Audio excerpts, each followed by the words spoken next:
Let's go ahead and get started now. Quick recap of what we've just entered on, the period of Roman history we've entered on, or a movement in Roman history, often referred to as a conflict of the orders. The two orders being the patricians and the plebeians. And this conflict goes on back and forth until essentially plebeians have all the same rights as patricians in everything but name. And so that's what the conflict of the orders refers to, and we've started on this conflict. And we remember what kicked off the conflict? The debt? Debt, basically, is what kicked off the conflict. So during debt, in a chance to get some redress for their debts, these guys had basically been depleted of all their land, all their resources, a bunch of them, given to the patricians, and basically made into slaves. And so it's largely debt relief that kicks off the conflict of the orders. The episode that we ended with last time was what's referred to as the first secession of the plebs. Now, remember the back and forth that the plebs went through trying to get someone in the Roman government to take on debt reform. So first they got a consul to agree to it, right? The soldiers, they refused to be levied unless someone would agree to give them some sort of debt relief. First a consul came along and said, come fight the armies, and when we return, I'll personally help make sure that we get some legislation in place to take care of you guys. The army's levied, they go, they do a magnificent job, they come back, and the consul's blocked. Remember the bad consul, the one that was blocking him? His name's Appius Claudius, and there's going to be descendants of Appius Claudius who are Appius Claudius reincarnated, so to speak. So it's a name worth having for the sake of early Roman history. And then after consul couldn't get the job done, when Rome was under threat again, they instead had to turn to a dictator to try and get the job done. And once again, the dictator made the exact same types of promises. He said, if you, army, will come and you'll fight for me, then I will try to use my powers as dictator to ultimately make sure that your rights are, well, that you are able to get some sort of debt relief. When the dictator comes back, he gives a speech about how he's not going to pretend to try and solve the problem that he was put in place to solve. Rome put him in position to take care of the armies and deal with the problem at home. He took care of the armies, and the Senate wouldn't let him deal with the problem at home because it would involve them essentially losing some money. So he steps down from his dictatorship. And so the soldiers, out of ideas on what to do, essentially just go to the Sacred Mount and camp out there. And so that's what's referred to as a secession of the plebs. They've left the city of Rome, two of the three armies. One of them was still stuck out in the field, but two of the three armies are now over on the Sacred Mount. And so, Menenius Agrippa, however you say his name, Agrippa, he was sent to treat with the plebs. He was one that was always viewed as a father of the plebs. Remember, that's what patricians are supposed to be, and that's the way a bunch of them view themselves. It's what the etymology of patrician somehow means, is the fathers. And so he's one that's always actually had the plebs' best interests at heart, and so he's the one that went out and met with them. And in their negotiations with them out on the Sacred Mount outside of Rome, what they agree to, they don't agree to any specific laws relating to debt. Instead, they agree to create this new position called the Tribune of the Plebs. And if there's one thing that the Tribune of the Plebs can do, it's veto. They can block any actions that they think are somehow contrary to theirs or the plebeians' liberty. So now they have some sort of protection against any sort of unjust action as they see it.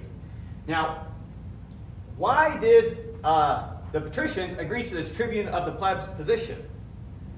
The idea of the Tribune of the Plebs is to basically have the power of the plebs in one person. Because what was really worrying the patricians is the plebs started meeting in separate councils, debating how they should respond when the time comes to a particular law, which is one of the things that they saw particularly dangerous. We can't have 50 senates deciding what's good for Rome. We need the Senate to be the advisory board. And so the thinking here is, look, here's a guy, you just pick your representative, and he can exercise your powers on your behalf. And they end up making 5 of them so that he can be in multiple places at once, so to speak, and see many actions. Now, very important piece to remember is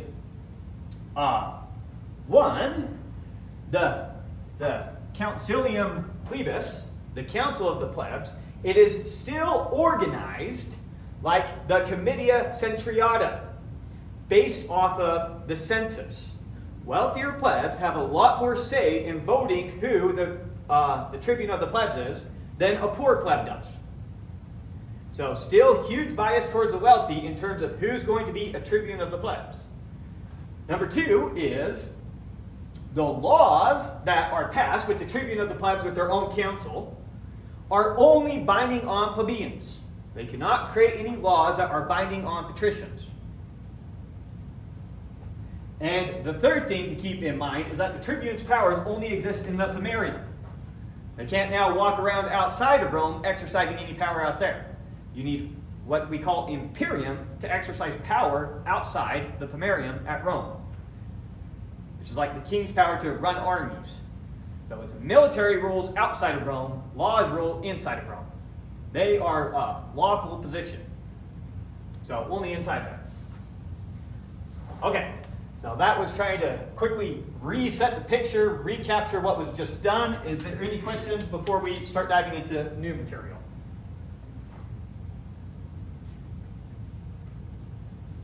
All right. So they just get their tribune of the plebs. What's the first thing that's going to happen?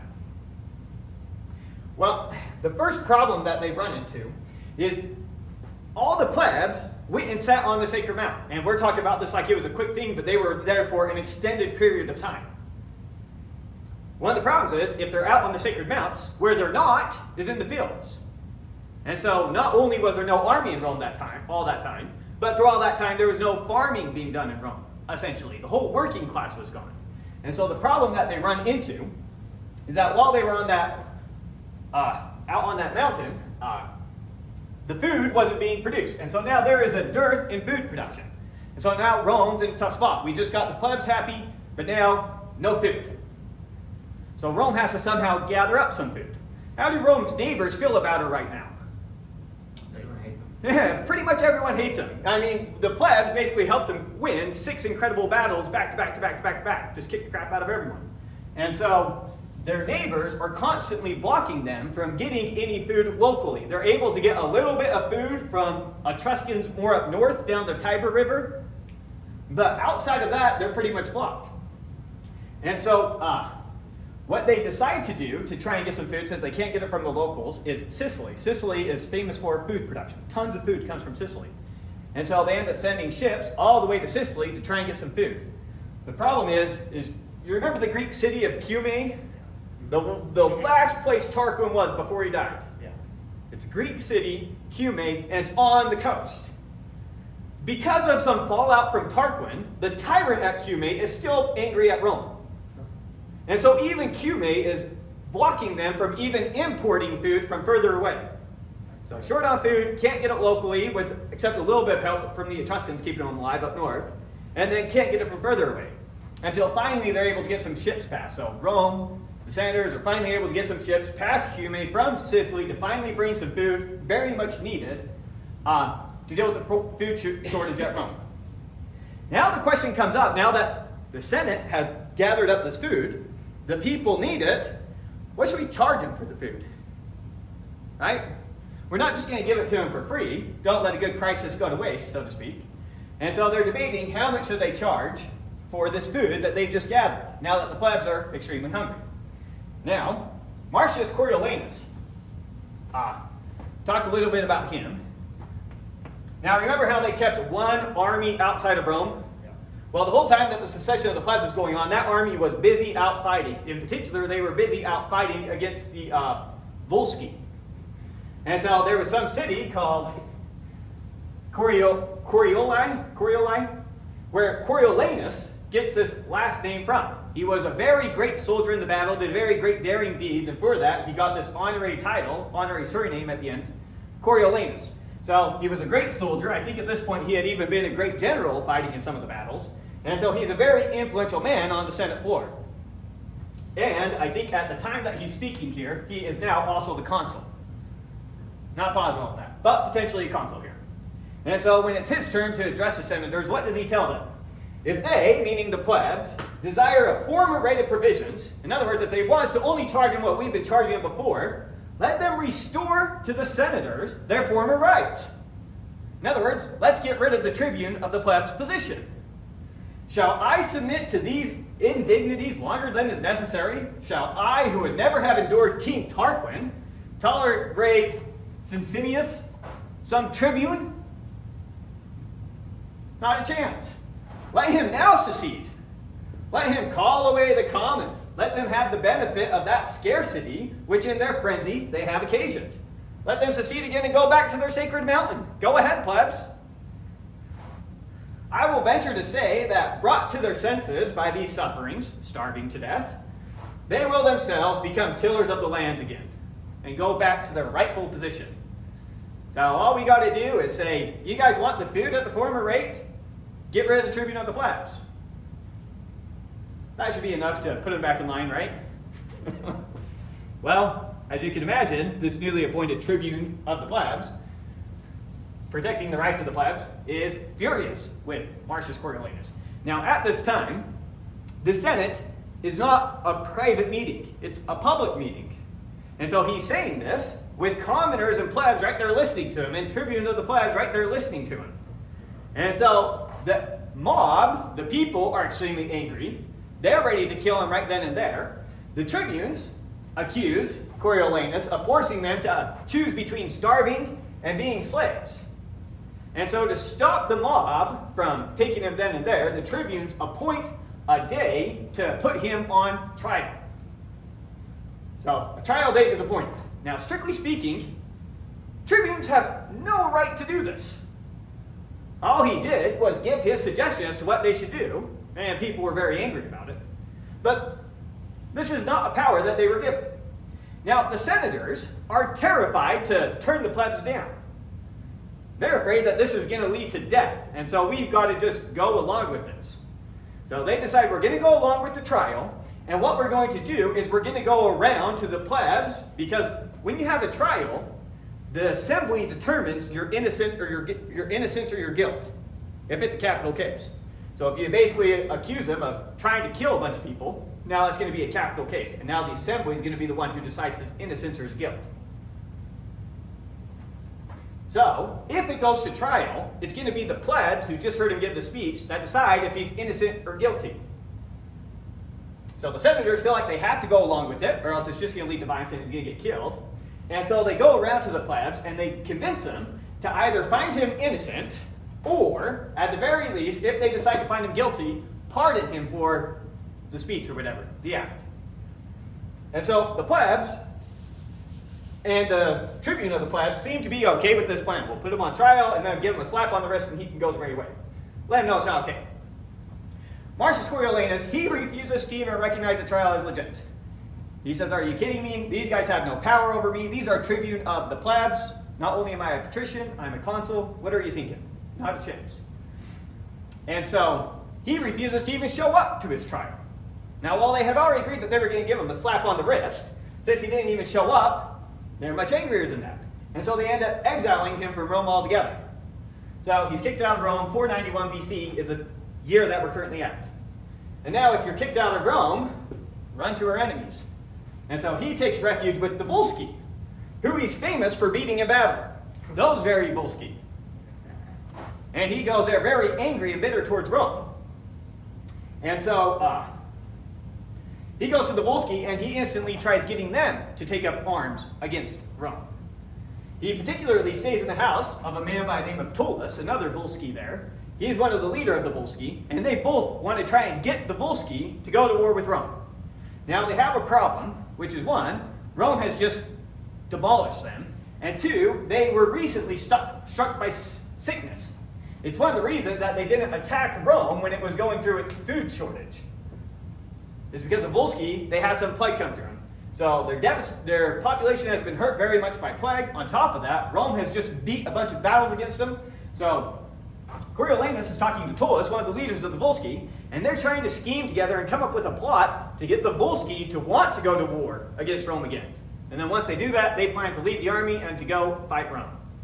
And so here's what ends up happening. Rome, remember Rome has their annual games. You remember like the Circus Maximus, for example? So they have their annual games. Because of some incident, they did something, I guess, somehow to offend the gods. This year in particular, they have to throw exceptionally fantastic games. Have to be through the roof. So the annual games at Rome this year are a particularly big deal. And when they have the games, they invite all their surrounding neighbors. So the Sabines are invited, the Aequi, the Latins, the Hernici, and obviously the Volsci are also invited. So they invite everyone to the games. And Tullus, one of these leaders of the Volsci, trying to get them to go to war, he encourages a bunch of them, let's go participate with our friends the Romans in this event. And so a bunch of Volsci show up to Rome, Tullus included. Tullus now goes in private to meet with the consuls of Rome. And he's warning them about some potential violence that his people might cause them. He says, you know us Volsci, how hot-headed we are and how willing we are to attack, and it's only because you guys have had to fight against us the way you have that you've somewhat calmed us down. Look at what the Sabines did. Remember when the Sabines ran off with the women? He says, I fear that with how things have been in the past, that we're going to do something much worse. And me, being one of their leaders, I'm just giving you a friendly warning, and I'm leaving the city, because I don't want you to think I'm in any way part of it. So he warns the Volsci, warns them about this upcoming potential episode, and then he goes ahead and he leaves the city. Now the consuls are kind of worried. They take this to the Senate, and the Senate starts discussing it, and the more they talk about it, the more they kind of freak themselves out, worrying that something might actually happen. And so they decide the safest approach is to just tell the Volsci, you gotta leave. You're not welcome to the games this year. And so this is an absolutely humiliating experience for all the Volsci who showed up to the games being forced to leave. It would be like, you got a Super Bowl ticket, you show up at the gate and they say, you're kind, not this year, maybe next year. We can't trust you. You might misbehave. So it's an absolutely humiliating experience. They were already there in the city of Rome, and in a very public way, specifically the Volsci are pushed out of Rome. Now Tullus, remember he left a little bit earlier. He then goes down the road and is pretending like he's coming to Rome. And so he's passing all these Volsci as they're leaving. And so he starts questioning, like, what's happening? Why are you guys leaving the city?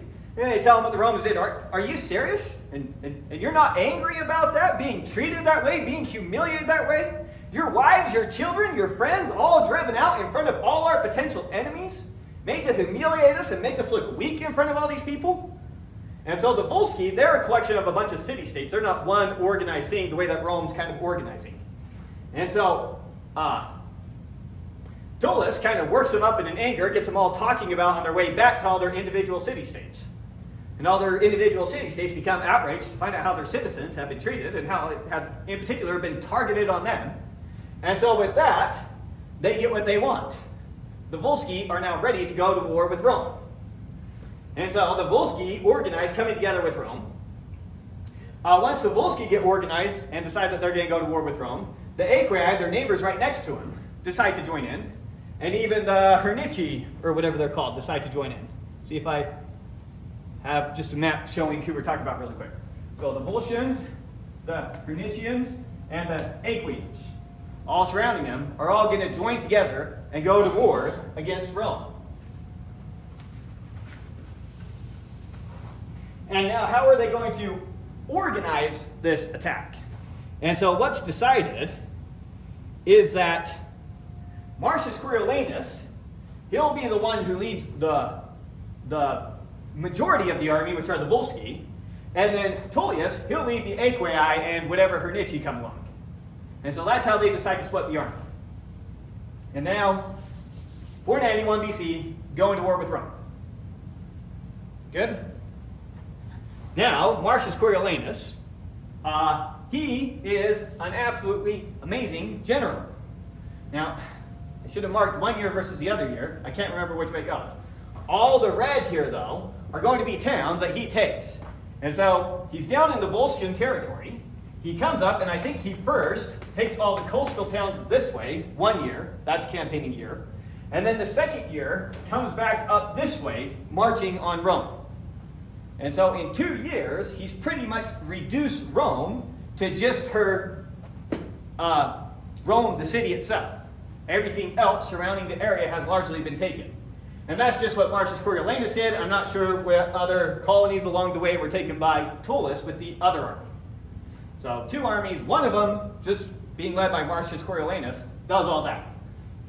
And because he knows the politics of Rome, and because he knows these people, as he's taken the cities that get closer and closer to Rome, and he's ravaging the land for supplies, he only ravages plebeian land, no patrician land. And so it almost looks like it was somehow organized, and it leaves room for some sort of conspiracy back at Rome that this is all by design and that the patricians are somehow behind this. Do they know that he's leading the army, the Romans? Yes. So the Romans are very aware. He goes, has a great campaigning season, and then does it again. Now, the problem that the Romans have is they don't dare take out their army and go face it. The problem is that the plebeians now have absolutely zero appetite for war. And in the plebeians' minds, they're paying for the Senate's mistakes. The Senate is the one who drove the Volsci out. They're the ones who decided to do that. You didn't have to do that. And so they're terrified that if they take out the plebeian army, they're not going to put up much of a fight, and in the rout, it will just be a completely decisive victory, and Rome itself will fall. So they're terrified to take their army out and face it. They understand the importance of morale.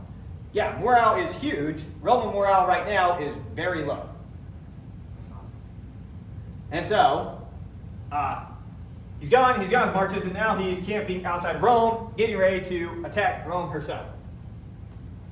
Now, while this is happening, first ambassadors are being sent from Rome to Coriolanus to try and negotiate some sort of peace with him.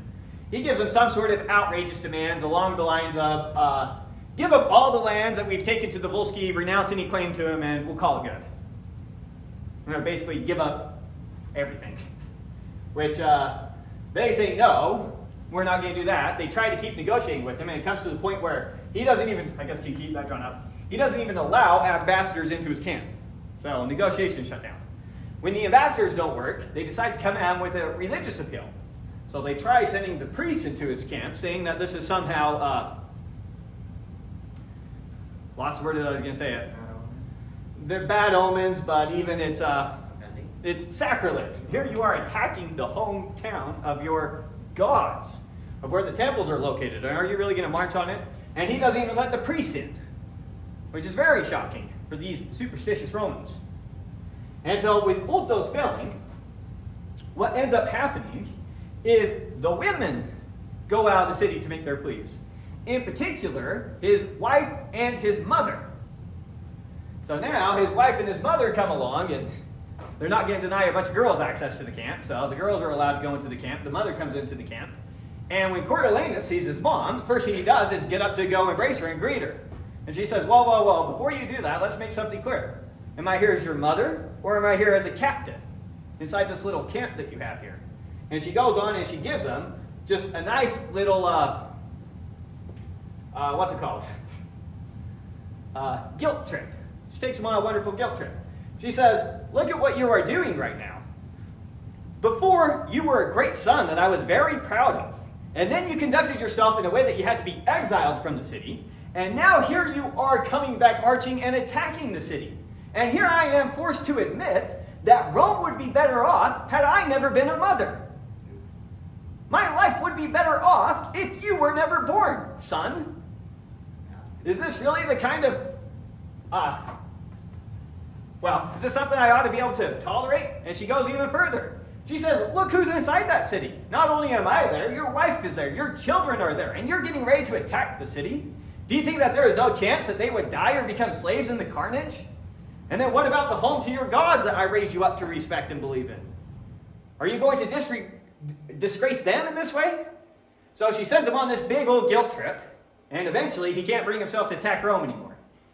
So his mom went out, and he goes and he moves his camp further away from Rome, trying to decide what to do. The Volsci, who he's leading, are furious about this. They feel like they got Rome on the ropes. They're ready to be done with the threat forever. And now he's just walking off because of what his mom said to him. So they get really angry at him, and when it becomes clear he's not going to change his mind, they end up killing him. So now he's dead. And he's dead, and the problem that you have is you kind of have two armies here now, and who should be leading the armies? With Coriolanus done leading the Volsci, the Aequi decide that they're done following Tullus. Because Tullus was a major leader in the Volsci. And it's like both their armies coming under just the Volsci, which they didn't really like. They were okay with coming under a Volsci since they were coming under a Roman. And so now a dispute breaks out about how they ought to split up these armies and who should be the captains. And the dispute comes to fighting. And the two armies fight each other over who should be in charge here and who should be leading. And so while the Volsci and Aequi are attacking each other, the Romans can't believe their luck. Say, now's the time to attack. And so they attack the armies attacking each other, and they're able to drive them out of the lands. And so with that, the major threat to the Romans is neutralized. Not only that, in those battles, since you have both of them fighting each other, the Romans coming and attacking them, they're able to win decisive enough victories on both of them that they pretty much have to flee out of the land. And so Rome can go on the counterattack, just retaking back territory. And there's almost nothing that they can do about it. So that's what ends up happening. Rome pretty much regathering up her assets. Including all those towns, don't they? Yeah, regathering up a bunch of the towns. I'm not sure which ones stayed, which ones they take later, but... You call them towns, does that mean they're not walled? Almost everything on the map, I think, will be walled. There will be smaller towns, I should probably call them cities, and there will be smaller towns populating around them that won't be walled. How could you take so many walled cities in such a short period of time? I'm not sure exactly how he conquered them so quickly and how they were conquered back so quickly. Oftentimes it can simply be through, basically, I want to say like sabotage is basically the word I'm looking for. There's going to be populations in these cities loyal to different sides, and you can, utilizing that population, get them to do something like just flat out open the gates. And then even if here you are in the city, you see the Volsci army fleeing, you see the Roman army coming. I guess I'm with you, Rome. Good job. We didn't really want to follow them. We just know your army wasn't here and theirs was, So I don't know how much of it is also just going with the flow. Yeah. But in either case, Rome pushes them back to their different lands, and now they both have to make peace treaties with Rome. Now, the Volsci and the Aequi, their treaties with Rome kind of consist of just, you're not going to attack me, I'm not going to attack you type treaties.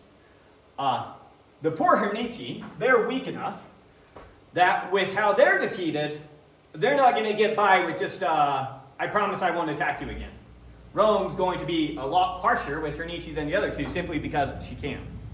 And so with the Hernici, they are forced to give up 2/3 of their land. Huge portion of their land is now being handed over to the Romans as part of their treaty. Wow. Good? Alright, so now we're going to move on to the second issue of the conflict of the orders. The first issue of the conflict of the orders was debt relief. Now our second issue is going to be what is called the Agrarian Law. The Agrarian Law, in essence, is going to be the idea that a bunch of land that's been taken should be handed over to the plebeians so that they can have land.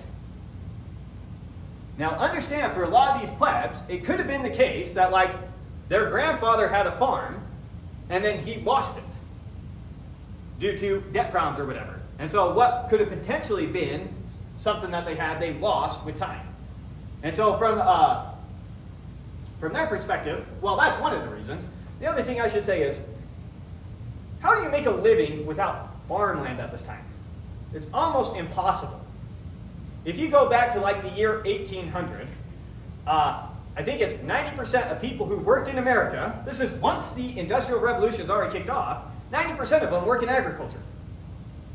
You fast forward to the year 1900 in America, And it's still almost half the people working in America, end of the Industrial Revolution, and almost half the people in America are still working in agriculture. This is how you make your living through almost all of history. And so if you do not have land, it's almost impossible for you to cultivate wealth. And so having land is a huge deal. It's kind of like having a job almost, in today's terms. What about like workshops, like workmanship, like carpenters and stuff like that? So that is a thing, but it's a very small portion of the population. The majority of the population is working in agriculture. And the majority of like agricultural construction is going to be done by the guys in agriculture. They're not going to get some special carpenter to come build their farm. They're just going to put it up or whatever. So it's a big deal to have land, and it's a big deal to not have land. So that's what the plebeians are now after, is some land that they can have of their own. Now, why are the patricians going to be so opposed to this? They own the land. Kind of. So right now, a bunch of the land, when they take the land, it's just public land. Right? There's not laws about what the land is or is not, going all the way back to the monarchy. When Rome takes some land, then what happens? The people who have the means go and they start working the land. And so they just start building farms and building irrigation systems and building little villas and putting up fences and growing their livestock. And so as this land is constantly changing hands, what you're having is, I could have gone and built a farm on some land. 1 year later, we lose that land in a war, then we retake the land. And I am going to feel like, no, that's still my farm. Just because it was conquered from an enemy doesn't mean that you get to hand it over to other people. And so while the patricians, in particular, don't own the land, it's technically public land, they're what's called possessing the land. So the patricians don't own the land, but they're possessing the land. They've been using it, they've developed it for generations. Ever since they got it, their great-granddad got it from your great-granddad. You pleb. So they feel an ownership to the land simply because of the amount of time and resources that they've dumped into it. So that's what they mean by they're possessing the land. But technically it's public land. The Agrarian Law is going to be to take public land and privately hand it out to plebs so that they actually legally own the land. That's what the Agrarian Law is pushing for. And this is one of the main reasons that patricians are going to push back, is because they're already possessing the land. Okay, so Spurius Cassius, becoming consul, right after they finish beating the Hernici, he's going to be the first one to put forward what's called the Agrarian Law. He suggests splitting the lands that were just taken, keep 1/3 of it public lands, so you senators who are possessing it can still possess 1/3 of the land. 1/3 of it we're going to hand over privately to the plebeians as their own personal land, and then hand 1/3 of it back to our allies and let them have the land to work the land. Why the ally part? So that is one of the first things that he gets attacked for, is why on earth are you including the allies in this? What allies? Right now, Rome's allies now are going to be the Latins and the Hernici. Did they just take all the land? Yes, and in the treaty with the Hernici, not only did they lose a bunch of their land, but they are now a Roman ally. I should have said that. Thank you. So, Latins, Roman ally now. Hernici, Roman ally now. Aequians, no. Volscians, no. Veii and the Etruscans, no. Sabines, no. So right now, Rome has 2 major ally groups. Although there could be particular cities in different places that are her allies. But, so from here on out, the Latins and the Hernici, allies of Rome. Thank you. Good point. So, Spurius now, in suggesting that 1/3 of the land go to the allies, not everyone, a bunch of the patricians and a bunch of the senators are viewing him as trying to get to a point where he can set himself up as king. That he's trying to buy the loyalty of some of Rome's allies, so that if the time ever came where he needed to call upon an army to take Rome, he could. That's how they view it. Now, Proculus Virginius, he doesn't like the law at all, but he wants to come up with a clever way to kill it. He's the other consul. So he says he'll only support this law that you're pushing forward if we only give the law to citizens. something that sounds nice to the plebs. Now, the way it's said makes it seem like he didn't really mean it, and he's just trying to create an argument. Remember, you've only got basically 6 months, each of you in office, to get your law through that you want through. So he's just trying to come up with something else to talk about to kill the law. And this is pretty successful, and the law is pretty much killed. Make sense so far? Yeah. Now, while he sounds like he was gone along with the law, the way it's portrayed is he didn't really want to go with the law. He was just looking for a clever way to kill him. So the law is not passed. Now, Spurius Cassius, the guy who first suggested the law, he then decides that he then pushes forward as one of his next major legislative issues that we should reimburse all the plebeians all the money that they paid for that food we imported from Sicily. So that was his next major law that he tried to push forward. And now this one seemed like it was crossing such a line, even the plebs were angry at this one. This was seen as flat out trying to buy political support, and in a shameless way. It's kind of like how we might view when a government official says, elect me and I'll forgive all student loans. It's like using someone else's money to bribe a particular group.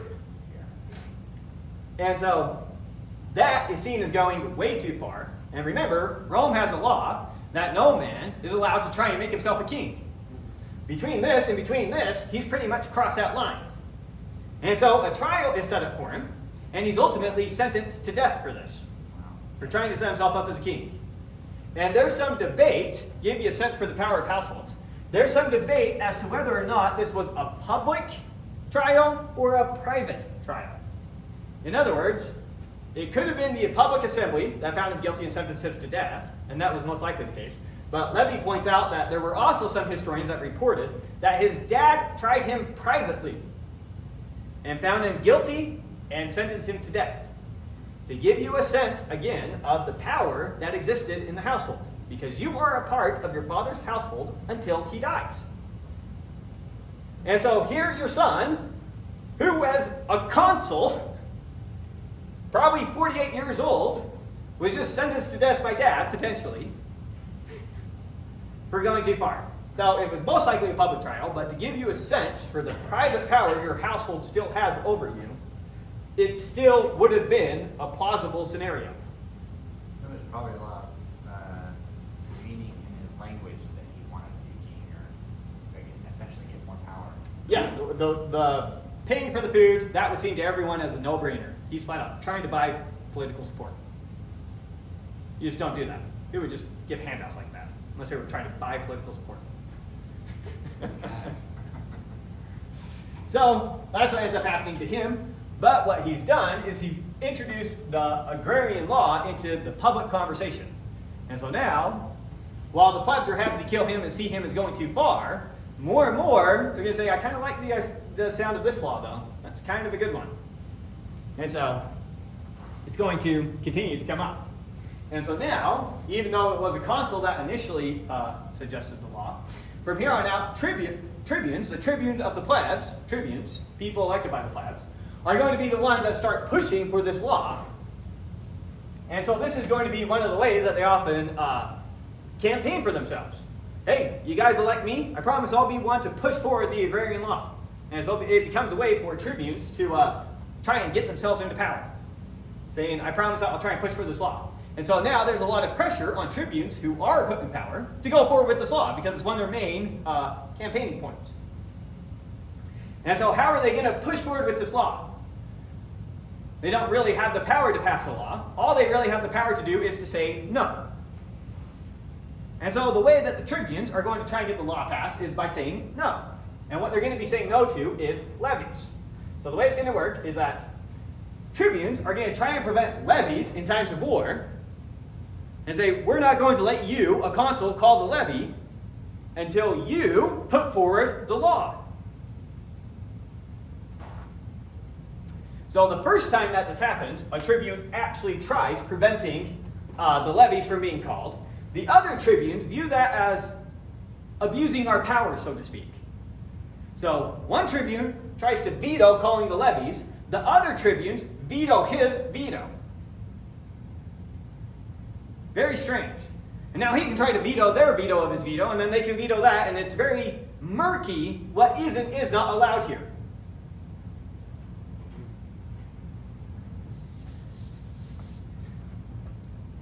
And so, a tribune vetoing another tribune's actions is kind of a way to shut down a tribune.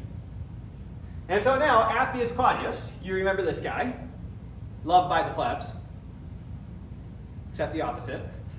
The one hated by the plebs, despised by the plebs, Appius Claudius. Remember Appius Claudius?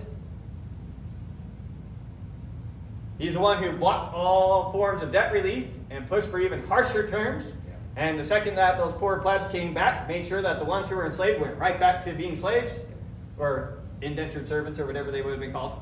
The guy's still around? Yes, he's still around. Alright. So that same Appius Claudius, he watches a tribune veto another tribune, and he says, beautiful, I love what I just saw. So what he realizes is that when it comes to the tribunes, that even one would be sufficient against all.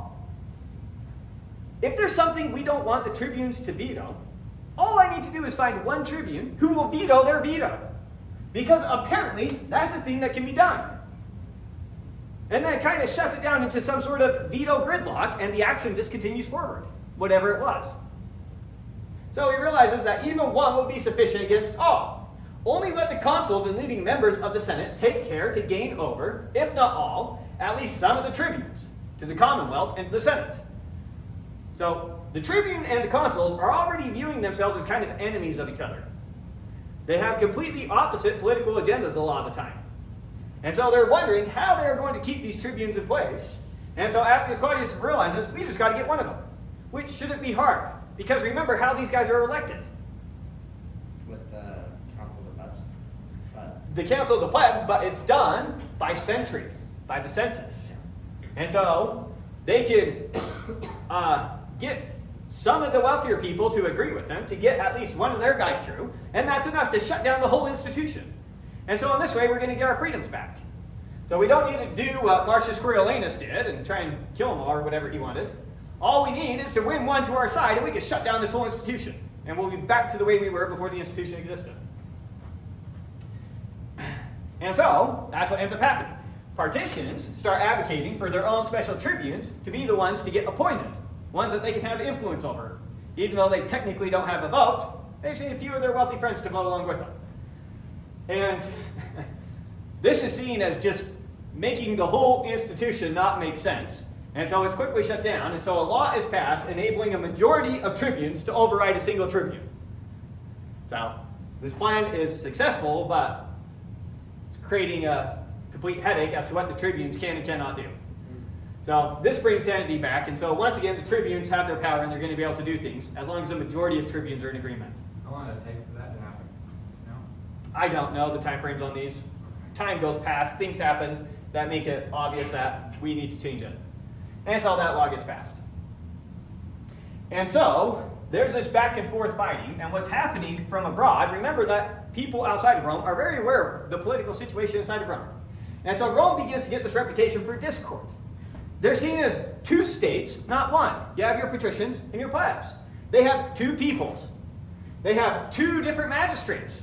Your patricians have the consuls, the praetors, the aediles, the quaestors, and your plebs have their tribunes.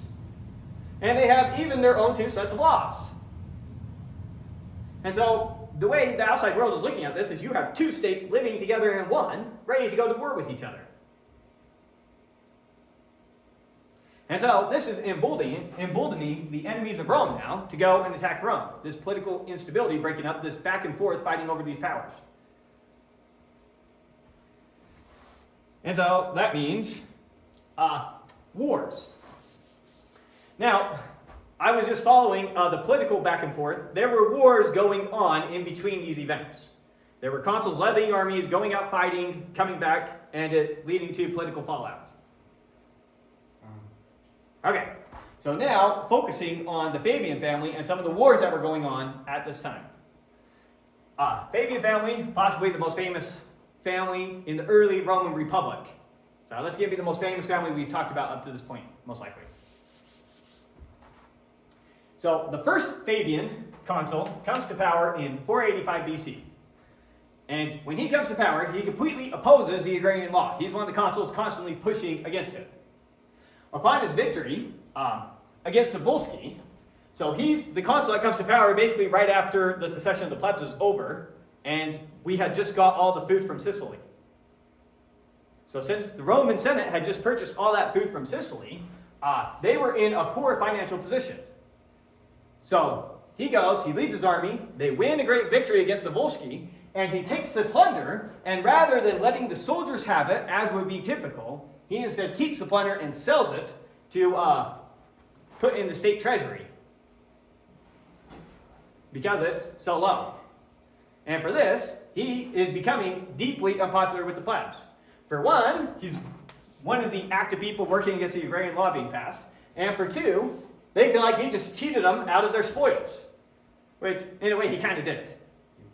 And so for that, the Fabian family starts out right out the gate very much hated by the plebs, hated by the people. Now, fast forward to next year, and another member of the Fabian family is appointed consul with someone else, but we're just focusing on the Fabians. It's going to be 7 straight years where a member of the Fabian family is selected to the consulship, which is just nuts. And so Fabius, he's appointed to, or Fabius is appointed consul next year. Now he goes and he wins some wars with the Aequi. So typically what happens every year is the two consuls come together. During military season, one army sent out against the Volsci, one sent out against the Aequi. And they go, they fight their battles during military season and come back. And that happens again and again and again, year after year. It just becomes a regular occurrence. So, the first year, he happened to be sent against the Volsci. The second year, he happens to be sent against the Aequi. There's still another consul being sent over against the Volsci somewhere. Now, in his contest with the Aequi, I can't remember exactly what it is, but it's something like he positioned early, so here's the Roman army, here's the Aequian army.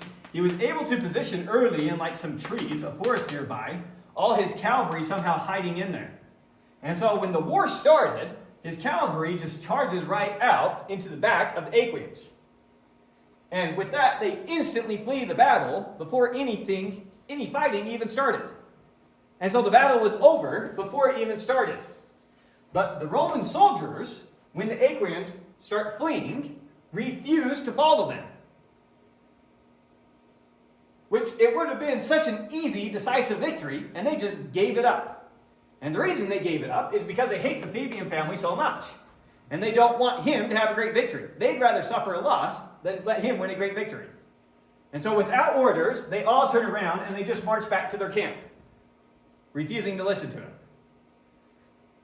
Even though the army was turned around, remember, your cavalry is largely patricians. And so the cavalry could have tried continuing to follow and mow them down, but if they realized that the infantry weren't following as well, they could have turned around and it could have been a devastation for the cavalry, because they would have been drastically outnumbered. So he doesn't dare pursue them and try and get the victory with just the cavalry. His army up and leaves, and so the Aequians, even though they suffered what could have been a terrible defeat, hardly lose anyone. And so they go back to camp. And what do you do when your whole army just refuses to follow orders? So he becomes pretty disheartened. He didn't like that. And furthermore, it creates this reputation with the Aequi that Romans don't really have an appetite for fighting. Remember, they know this internal division. And so they think that they kind of have the right idea that plebs are refusing to fight for patricians anymore. And so now they feel more emboldened than before, even after suffering such a terrible loss, tactic-wise. And so, Marcus Fabius, the following year, now he is leading an army.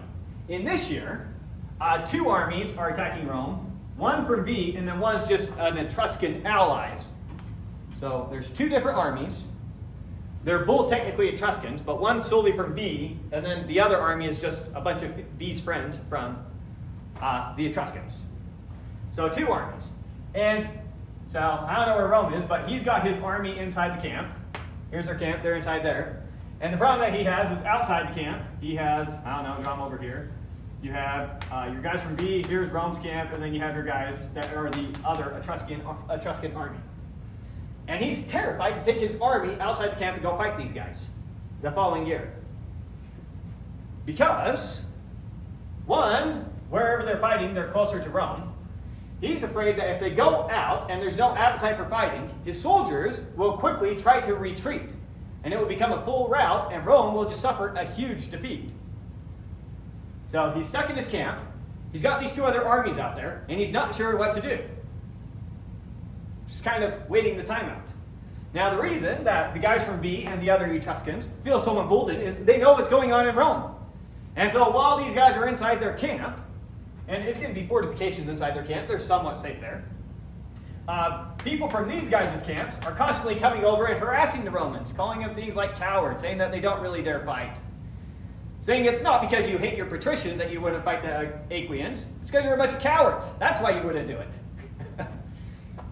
And he's saying that the Romans, the patricians, they're not holding you in there because they think that you're not loyal to them. They're holding you back because they know you're cowards and they know you don't stand a chance.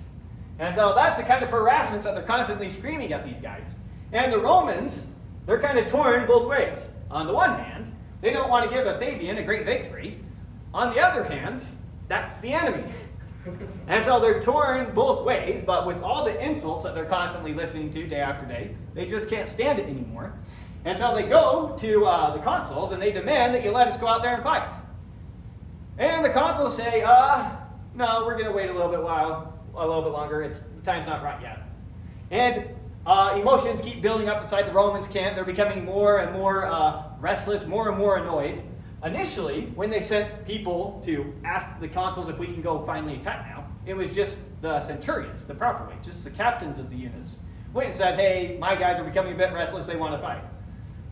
After enough time, it's the soldiers themselves all gathering in the consuls' tents, saying, we are ready to go to war. It is time to do the fight.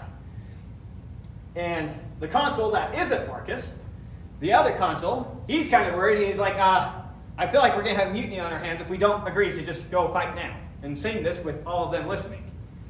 And so Marcus Fabius says very loudly to the other consul and talking to him, he says that these men are able to conquer, I know. That they are willing, they themselves have prevented me from knowing. I know that you soldiers can go out there and win this battle. That's not what I'm concerned about. I'm concerned about what happens after the fact, and the routing that could possibly happen after the fact. He says, so it's your own fault that I can't trust you to go out there and fight. And so a bunch of the plebs then decide to swear an oath to him that they will not come back unless they are victorious. And well, Marcus Fabius, he likes the sound of that. So all the plebs, they take their oath that if he'll let him go out and fight, they promise that they will continue with victory. They won't just get a half-hearted victory and turn around and walk home. And with that, he decides to finally let them line up and have the fight. So they go out of their camp and they line up their armies, whatever. And the guys from Veii and the Etruscans, they go out and they line up their armies. They have somewhat bigger armies than the Romans, but it's not too outnumbered. Probably not near as trained either. No idea. Well, they're just not disciplined. Not even close. Probably not as disciplined as the Romans. I mean, the fact that they're constantly running off the sweats and constantly being outnumbered and they're winning every single time, it just seems like, I don't know. Well, so the Romans finally get what they want. They get to come out and they get to do the fight. Now the Romans, they get out on the field early the next day. They're ready to go. These guys kind of take their time a little bit. The Romans are so annoyed that, I think it's this battle. I might be lying and telling you about a different battle. I think it's this one. They're so annoyed that they charge at them before they can even form up, and they don't even bother with their spears. So they're just taking their swords and charging at them. Remember, phalanx formation is largely what they would have been using. Before these guys can even form up into the phalanx, these guys say, forget the phalanx, and they charge at them. And so it's coming to close combat right out the door, fighting with your swords rather than your spears. And so things are going to kind of break down into more chaotic fighting. They're very annoyed to have had to wait this long, and they're done waiting. And so they engage, and both armies are fighting. On one of the wings, can't remember which wing of the army. On one of the wings of the army, we'll pretend it's this wing. On one of the wings of the army, because the army split to 2 wings, 2 leaders, 2 consuls. On one of the wings, Quintus Fabius, who was one of the major generals on that wing, he ends up dying. Now remember, he was a consul from the previous year. And so he dies on that side. And so there then becomes some concern that, oh no, we're going to lose this side. So they almost lose that wing. But another guy, the other consul, Marcus Fabius, ends up charging in, leading him, helping him retain that side. Oh, maybe it was this side. Because what ends up happening, when the Volsci see that they're winning that side, all the Volsci who are in reserve, it's very normal to keep a chunk of your army in reserve just in case. When they see that they're winning that side, they decide to go loot the Roman camp. They see the war is already coming to an end, and it's largely the loot you take, you get. And so a good portion of the Volsci army just takes off into the camp.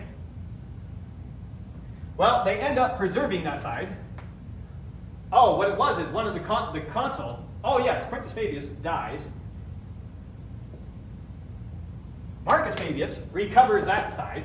On the other wing, the consul, who isn't Marcus Fabius, gets injured. And so it starts faltering.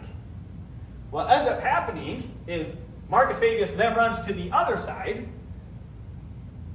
telling them, as the soldiers are running away, he gives some little speech along the lines of, "Is this what you swore to us in the camp?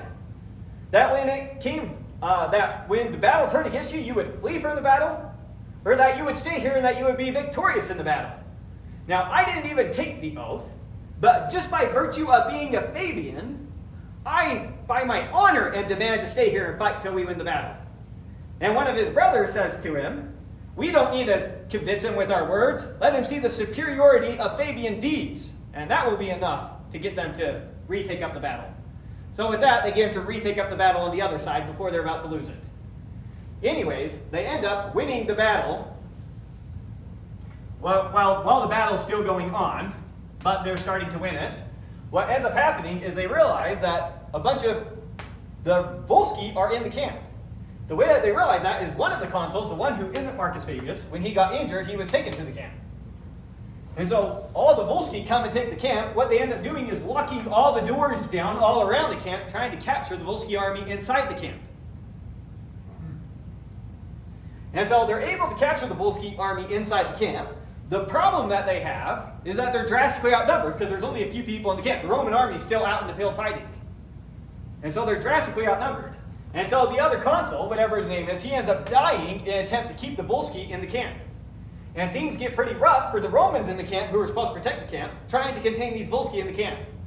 And finally, what's decided is to just open one of the doors and let the Volsci army out, because they are panicking, being stuck in the camp. And so when you open the doors, they charge out. By the time they charge out, Rome had pretty much finished up the battle out here. And so they come charging out into a Roman army that's pretty much ready for them. And so they suffer massive defeats. Pretty much everyone in the reserve who went inside the camp was not able to get away from this fight. And so the Volsci take huge losses in this battle. It's just another example of not being near as disciplined for them to prioritize looting the camp over securing the wing. Yeah, they saw that it looked like that wing was being lost, and so looting time. And ran to go loot. Came back to bite them. Anyways, so it's a great victory for the Romans, particularly because of how much of the Volsci they were able to take out in the attack. Not Volsci. Sorry, this is not Volsci. They're from Veii. Oh, right. I kept calling them Volsci. We're only fighting the Etruscans. We're up north. Yeah. Okay, only fighting soldiers from Veii. So a bunch of soldiers from Veii, in particularly, takes a huge loss during this battle. Because pretty much everyone who went in the camp was ultimately killed. No chance of running away. Okay, so after that battle's won, notice Quintus Fabius died and the other consul, whoever he was, also died. So Rome lost 2 great leaders. But they won a great victory. And they were particularly proud. Marcus Fabius, he was particularly proud of the courage that his soldiers showed. There was one time where they were wavering down here, but after that, they pretty much recovered. did a great job in the battle. And so when they returned back to the city of Rome, they're offered a triumph. Now a triumph, it's like the greatest honor you can win in Rome at this time. It's hard to get a better honor than a triumph for the city. Enter the city in triumph with your army. And Marcus Fabius ends up turning it down. He said, if I just looked at the deeds of my men, then I would accept this offer to have a triumph. But an army can't triumph without their generals, and 2 of the generals are dead. He said, I don't think a triumph is appropriate because the state ought to be in mourning for the loss of a consul, and my family is personally in mourning for the loss of my brother. So he refuses the triumph, which was a big deal. And the people end up loving him even more for refusing the triumph than had he celebrated a big triumph. They like his reasoning.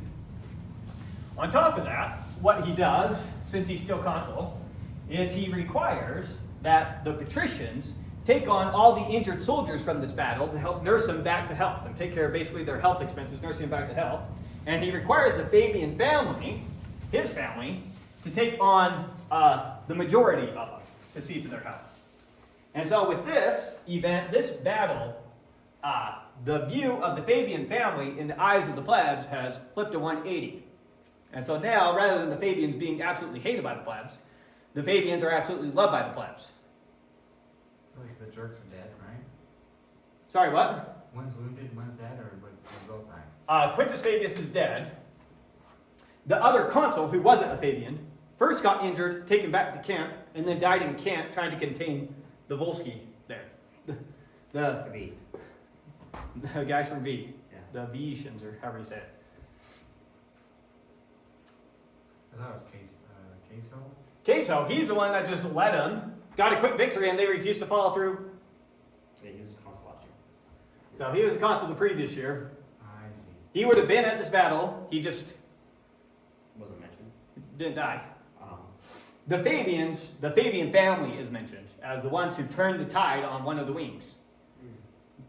The ones who, it didn't take an oath to get them to make sure that they were going to be victorious in the battle.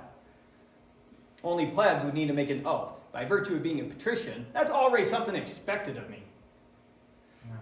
So it was Queso who they refused to serve, but Marcus never had that problem, but he was worried that it would happen. He would have had that problem, likely. Yeah. He probably would have had that problem had he just initially gone out, done the fight, and it would have been a quick retreat. That's what he was worried about. I see. So based off of his, I don't know, brother, cousin's experience, whoever that guy is in relation to him. I know Quintus was his brother. I don't know what Queso's relation to him is. But all part of the same Fabian family. Okay, so with that, the Fabians had largely reestablished or established themselves as being loved by the patricians. Now, fast forward, I think, 2 years. And in those 2 years, it was still a Fabian was a consul and a Fabian was consul. They were consuls 7 years in a row. We're just focusing on, I think, 5 of their consulships. Or 4, whatever it is. So, fast forwarding 481 BC, a year or two, Queso Fabius becomes consul again. I thought you couldn't do that. I thought there was a time period between consulships. So, the 10 years between consulships is not a law yet. Okay. What is also not, it may be a law, not sure. It may be a law, it may not be a law, but what you do not do is run for consulships in back-to-back years. That's a big no-no. The reason that that's a big no-no is because the consuls of the previous year oversee the elections of next year's consuls. And it's seen as very dishonorable, if not illegal. I can't remember if there's a law about it yet. There will eventually be one if there's not. To oversee your own election. Yeah, to oversee your own election. Yeah, that makes sense. So, yeah, you just don't do that. So, Queso Fabius, now it's been a couple years. He's running, or he becomes consul again. Now remember, he's the one that the plebs turned around on and just walked away ignoring his orders. Well, now, during his time as a consul, he actually tries once again to deal with the Agrarian Law ahead of time. So, rather than handing over any new territories to the plebeians, and rather than well, basically, rather than doing that, and before the Agrarian Law becomes a big fight between the tribunes of the plebs and between the other consul, he decides, let's just deal with this first thing. So right when he enters his consulship, he's basically saying this year, we should make it the case that whatever lands we conquered, this can be for the Agrarian Law. So that they should distribute among the commons the land taken from the enemy in as equal portion as possible, that it was but just that those should obtain it by whose blood and sweat it was obtained. So he wants to make it for that year that any lands that they conquer, we can use those for the Agrarian Law, and he thinks that that's a just thing to do for the plebs, since plebs are the ones doing the majority of the fighting. Or split it up proportionally. Keep some for the patricians, fine, but for the plebs as well. Now, the other patricians instantly refuse this. They're in no way going to accept the Agrarian Law. Remember that they could still, in some sense, be possessors of whatever land gets taken. Yeah. So they could have some reason for wanting to reject it on those grounds. The other reason they're going to reject it is largely because when Rome takes lands, it's public lands. And who decides what's done with public lands? The Roman government. And who makes up the Roman government? The patricians. So public lands, they already have a lot of control over that way. Plus they could already be possessors of it. And this, in the eyes of the patricians, is kind of the Fabian family stabbing them in the back. Here you were our great family that we keep supporting, and now you kind of, they start to see him as trying to seek out popularity with the plebs rather than trying to be good rulers. So he gets a little bit of a reputation for that. Anyways, again, they go and they fight their armies, they fight their different wars that they have. One army goes, fights the Aequians, one army goes and fights the Volsci. Those are regular things. Fighting the Volsci and the Aequians, sometimes the Sabines come down and you have to fight armies against them. After this loss that Veii suffered against Rome, Veii stops sending armies to go fight Rome. Instead, what they do is they start acting like brigands, sending out all these little parties all over the area, just looting the land. And the problem Rome has is their armies are needed to go deal with other armies. They don't really need an army to deal with Veii, but they do need troops. They just don't need very many troops to deal with Veii. And so it's kind of forcing one consul to kind of stick around Rome to deal with them whenever they come out and become an annoyance. And then they could go try and march off and deal with some army like against the Aequi or the Volsci, and then have to rush back to hurry up and drive away some of the guys from Veii again. So they're becoming a hassle. So Veii's becoming a hassle that doesn't need an army to deal with, but some military force to deal with. And so Queso, again, becoming consul 2 years later. Notice, not back-to-back years. He's doing it the appropriate way. This is the third time now? This is his third consulship, or maybe his fourth. We could have skipped one. But anyways, he becomes consul again. And under his consulship, he puts forward a proposal. And the proposal is that the Fabian family will themselves take on the war against Veii. They'll take on all the financial burden, they will provide all the military personnel, and that will be their private war with Veii. And Rome will no longer have to worry about it. And that way Rome can reserve using its armies to deal with the large military conflicts, and they personally will go and they will deal with Veii by themselves, one family. And so, obviously the Senate loves this idea. You're willing to do this by yourself? That's fantastic. We love it too. The plebs love this idea. They're not going to have to be the soldiers that go fight these guys. These guys are going to go do it. And so it's 306 male members of the family that are going to march out and be the little Fabian army. Every male member of the Fabian family, with the exception of one, is going to be in this army. One is left behind to continue the Fabian name in case they die. And so 306 men, they march out of Rome. They're going to now take on the Volsci. Not the Volsci, the Veetians or whatever. And so there's this little river here, comes from this lake. It's the river of Cremira. Smaller river, runs into the Tiber. And so next to this river, where it's showing where war is ultimately going to be, they end up building a camp for themselves right there with those 306 soldiers. And so now, what they do, functioning from this little camp on a hill, by this river is anytime Veii sent raiding parties, they preemptively can run out there and attack them before they can raid anything. Or if any of them get past them, as they're coming back, the Fabians can try and recapture the materials from Veii. And this is becoming stupid effective. They are absolutely humiliating Veii. Veii gets so annoyed with this that they decide they're going to send their whole army to deal with these guys. Rome gets word that Veii's sending that army. So as Veii gets their army, the army lined up out here, the camp's on top of the hill, getting ready to attack the camp. They knew that the army was coming. They sent word to Rome. Rome sent their cavalry out. And as these guys are engaging to attack the camp, the cavalry hit them from the flank.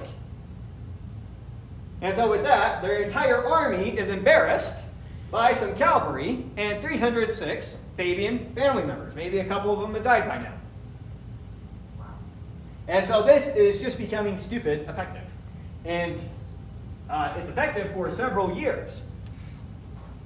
And what ends up happening is, at first, Veii, when they were coming along, when the Fabian family would attack them, they would run away even though they were greatly outnumbered. At first, it was because they were suffering some humiliating defeats. But then Veii gets this idea in their head that they're going to start pretending to be afraid. And so they would send their men out there, and when the Fabians would attack them, they would tell them, just pretend you're terrified and just instantly run away. Don't even try putting up a fight. Trying to embolden the Fabians. And another thing that they decided to keep doing is to keep sending some cattle intentionally in view of where the Fabians could see it as basically free loot. And so they keep sending some cattle a good distance away from the Fabian camp, intentionally driving that way, but trying to make it look like cows were just naturally drifting that way. And the Fabians keep going out and gathering up the cattle. And so one time when they do it, they have a bunch of their men out hiding in the field out here, just a massive portion of their army to encircle the Fabians. When the Fabians go out of their camp to get to the cattle and start gathering up the cattle, they then all attack them. And so the Fabians, the 306, they find themselves completely surrounded by Veicians, completely outnumbered. Now, what they do is there's a hill somewhere in the background. They line themselves up in a wedge formation, and they just charge towards that hill. Wow. And so they get in their wedge formation, they charge towards the hill, break through the army, get on the hill. Once they're on the hill, they're able to set their defenses, as the Volsci, way outnumbering them, the Veicians, are now attacking them up the hill, and they're able to hold them off on top of this hill. Until a portion of the Volsci had actually come around. Portion of the Veicians came around to a higher point on the hill behind them and attacked them from behind. And so with that, they were all killed. Save the one Fabian that they left behind to keep the family name going. And so this Battle of Crimea is what it's referred to because that's where their fort was and the river that they were by. And so with that, 306 Fabians died. Yeah, not great. One remains. Not sure if I did two or one. Okay, so now Veii, just taking out this Fabian nuisance finally, they're feeling good about themselves. What they're going to decide to do is take their army that they've already got out in the field and just keep going and march all the way towards Rome. When Rome gets word that Veii's coming, they quickly send out an army to try and stop him, but Veii quickly pushes them back and drives them right back into the city. And Veii comes and they take the Janiculum, a hill right here, once again, talked about that hill a lot, where they're able to set up their camp. There's a fort on top of the hill, so they set up hill with the fort, and so now they're nice and fortified next to Rome. Why haven't the Romans built their wall around that? Or at least kept it fortified. It's literally across the river. It's not. Never mind. I have no clue the type of engineering that would be required to like build a wall over the river, what that would be like. Would you just be making a big hole into the city? That's a fair point. I mean, it has a wall around it as its own separate little fort, but And they just And with time, there will come a point where Rome's walls extend on this side of the Tiber. I think. I'm pretty sure, but not positive. The Vatican's on the left side of the river, so yeah. Do the walls extend to the side? I think that becomes a point where it does. So I don't know what the engineering feat required is, or in practice what that actually looks like. What I do know pretty well is that they don't have it. Yeah. So once again, they are now set up on the Janiculum. These armies there. And first thing that they're going to do now they're set up on the Janiculum is start plundering the lands around Rome, basically making so that Rome cannot get access to food. Back to starving the city out. And so instantly, Rome now is going to start experiencing a shortage of food as these guys show up. Now, maybe talk about the economics of this for just a second before continuing with our story. Why would them just showing up instantly cause a shortage of food in the city? Trade. Huh? The trade on the Delivery. It's not even to do with the trade or anything like that, although that will have an effect with time. This is going to be an instant effect. And the instant effect is once it's known that V is coming, everyone is instantly going to go and start buying a bunch of food and start filling up their supplies. And so people are going to start hoarding it up. Huh? Buy toilet paper. Exactly. Exactly what happened with COVID with toilet paper, if you guys remember that. For some reason, people thought that COVID was going to cut down toilet paper production or whatever. I don't know. But they went and everyone started stockpiling toilet paper. And so it's not that the supply had changed in any way. It's just that a perceived problem potentially coming causes people to hoard it up. And so by hoarding it up, instantly, a shortage of food is being experienced. And there's instantly people that are going to be hungry who can't get access to food. So, right out the door, Rome's already feeling the pinch of V being right there. And so the other consul is called back real quickly to come to Rome to make so that V, at the very least, doesn't have enough military forces to surround Rome without really risking themselves. And that way you can at least make sure that they can't siege the town. And we can keep the food coming into the city. Good so far? Now, still a huge problem with them. They try some assaults on the hill. Those aren't going very well. And so, remember, V is trying to cut Rome off from getting any food supplies. So what Rome does is they decide to start having some food coming into the city in a very obvious place that these guys can easily go get it. And after they let them intentionally capture some of their food supplies, they wait in ambush while they intentionally have some cows or whatever coming along. A bunch of guys from V trying to capture the food, run out there to go get the food, So and they they're doing exactly. kill a bunch of them. They do exactly to them what they did to the Fabians, and it works for at least a chunk of the army. When does this not work? That's the question. And so that kills a chunk of the army, but not a significant portion. The next thing they do is one of the consuls, Servilius, one of the consuls, he intentionally goes and builds his camp outside of Rome, right next basically to the Tiber River over here. Basically begging for them to attack. It's not easy to attack across the river though. No, but basically trying to taunt them into a surprise attack. And again, that ends up working. So they see him just sitting there and they think we can get a surprise attack on the camp and we can quickly get rid of this whole army. And so this time they actually send a good chunk of their army across the river to launch a surprise attack on him, like a nighttime raid. It was a trap. Servilius was ready for him. When they came, he ambushed them again. And now this time, V suffered significant losses from that attack. And now the Romans feel that they have enough men that they can comfortably surround. So you get an army over here and an army over here. They feel like they have enough men that they can comfortably surround the Venetians.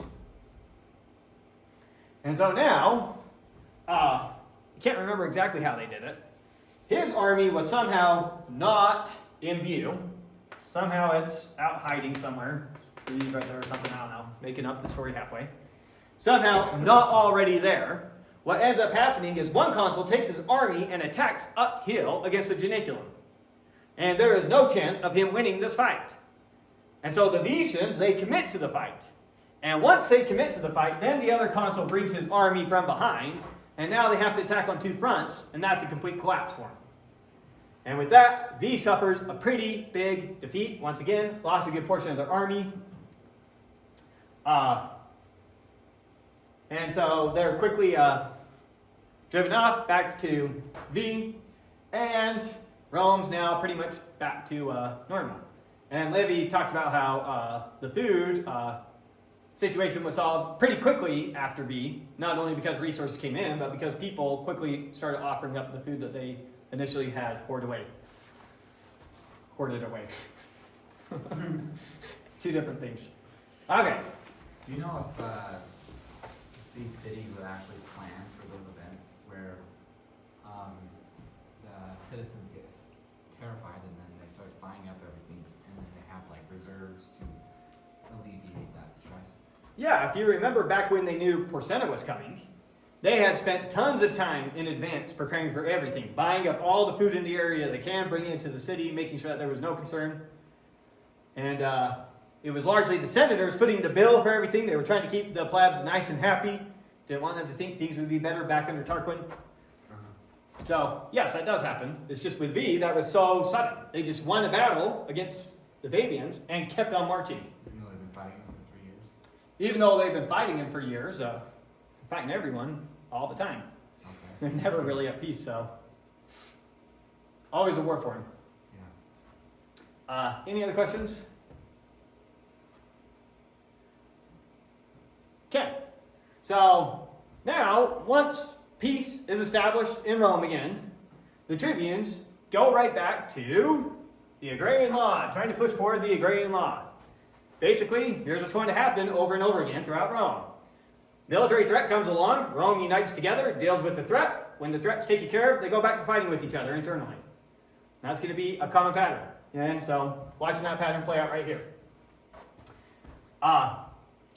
Now, the tribunes try something completely new and something completely dirty. While a consul is in office, you cannot bring any legal charges against him. While you're holding imperium, you cannot stand trial. And so you have to wait till the consul is out of office to hold him, to put him on trial for something. So he can fulfill his duties. Yes. Now, what the tribunes start doing is, well, here's their first time doing it. The consuls, just barely, after these wars with Veii, the ones who had opposed the Agrarian Law, the tribunes now are going to bring them up on charges. Basically, bringing them up on gross misconduct of their duty. Basically, the equivalent to what you might impeach someone for nowadays. Like, basically, treasonous behavior is what they're going to accuse them of. It needs to be a capital offense, so that it's the assembly who decides whether or not they're innocent or guilty. So, any consul who was opposed to the Agrarian Law, once they leave their consulship, they then start pointing out any military failures that happened under them. In particular, there were some wars lost against Veii, and they're basically going to accuse them of treason, so to speak. Completely failing to follow through on their duty. Abandoning the Fabians when there was an army right here in Rome to just let them die like that. The Fabians got tricked, but they just need an excuse to bring a case against them. And so, that's how they start bringing these cases against them. For whatever military failures that they're going to have. And so, now here's the tribunes' big plan. Here's the cycle that we're going to see over and over again. We're going to see tribunes, they oppose the levy. When they oppose the Romans making the levy, what does that do? That emboldens Rome's enemies to attack Rome. So Rome's enemies are going to attack. Once Rome's enemies attack, they eventually let the levies be passed, if opposing the levies wasn't enough to get the Agrarian Law passed. Then they will concede and let the levies be passed, and let them go out and have the military campaigns happen. And then for any failures that happen in that military campaign, they're going to bring the consuls up on charges the next year and put them on trial. So we try to get the agrarian law, you say no, we oppose the levy until you agree to the agrarian law. If you end up forcing the levy through to your military campaigns, we'll wait to see if any failures happen while it's your military campaign, and then we'll bring you up on charges once you leave. Can you explain the agrarian law again? The agrarian law? The agrarian law is that the plebs want a bunch of land that's public land to be handed over to them privately. Give them private ownership of the land. So that they can have farmland to work, essentially. Okay. That's hard of it. So this is going to be their general strategy. Here's one of the first times they're testing it out and seeing that works. And with the way things happen here in history, precedent is huge. If you let the precedent slide once, then it's going to happen again and again and again. We saw it the first time with the tribunes. Some tribunes, remember when one tribune tried using his veto to block the levy, and then the other tribune said, no, that's abusing our power, and they veto his veto? Yeah. Once that precedent is set once, that's when Appius Claudius realizes, hey, here's the strategy. Let's keep doing that. We just get one tribune to veto all these other tribunes. So once again, if you let this slide once, now you've given the tribunes a common tactic for trying to force the agrarian law through. And so this is what ends up happening over and over again.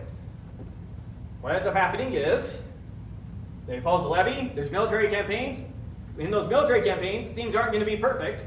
And then they're going to bring trials against the consuls. And the sad part is that this turns out to be a successful tactic for them in a few cases. They're able to bring charges against the consuls. Now, when they bring the charges against consuls and the consuls are found guilty, they end up giving them small penalties. So one of them, he only got fined something like 2,000 asses, a small fee for him to pay. But one of the consuls that they did it to, that he only had to pay that small fee, he was, I think, the son of Agrippa, who was the one who helped them with the secession of the plebs and helped them establish the tribune to begin with. And so even him they came after. And when they came after him, the way Livy makes it sound, I can't remember exactly how he dies, but something to the effect of almost making it sound like he killed himself after it, just because of the shame of that's what the plebs really thought about him. Here he was trying to be a good father to the state, and it's like all your children come and accuse you of being an absolutely worthless father, and they find you guilty of it. And so with that, when that ends up happening and he ends up dying because of it, the plebs actually feel pretty bad. Because they know that that was crossing a line. They were doing it for purely political reasons. And when they had that fallout, that made them feel a little bit bad. But they're continuing the plan because, hey, it's working. They're able to actually come after some of these consuls, patricians. One of them, they were able to get exiled from the entire state. So the plan is kind of working, dealing with their political enemies. And soon, people will be too afraid to oppose their law. Well, one consul who, he just barely went, fought his military campaigns, come back to Rome, now he's got all the accusations coming against him. He's supposed to go around and beg the plebs to be merciful to him, but he's not going to do that. Instead, he decides he's going to go talk to all the patricians and give them a warning. So, a consul awaiting his trial, he goes to patricians warning them to keep themselves from honors and administration of public affairs, and that they would consider consular fasces, the praetexta, which is the robes that you wear as a magistrate, or the curul chair, which is the chairs you sit in as a magistrate. Consider these things as nothing else than decorations of a funeral. The more power you take, the more you're going to be killed for it. All they're going to do is look at a magistrate, anything you did wrong, bring you up on charges. Since the crowd decides, you're dead. So, let me, now going to my trial, be an example to all of you, because I refuse in any way to go and actually try and get the plebs to be nice on me. And so, who knows? Could be going to my death here. And so, this is what he does before his trial date. And now, when he shows up at his trial date, the tribune, Ganusius, or whatever his name is, who brought the trial against him, there they are, and the tribune who brought the trial against him didn't show up. So they're there in the public, the crowd's there, he's there, the consuls are there, the patricians are there, the tribune's not there. Isn't that a big no-no? So they go looking for the tribune, and it turns out that he's dead in his house. And the senators are pretty unashamedly boastful about the fact that he had just been killed. The idea being, you can abuse your powers to come after us. What you going to do when the very magistrates of the state aren't there to defend you? And so that sends a pretty clear message to the tribunes.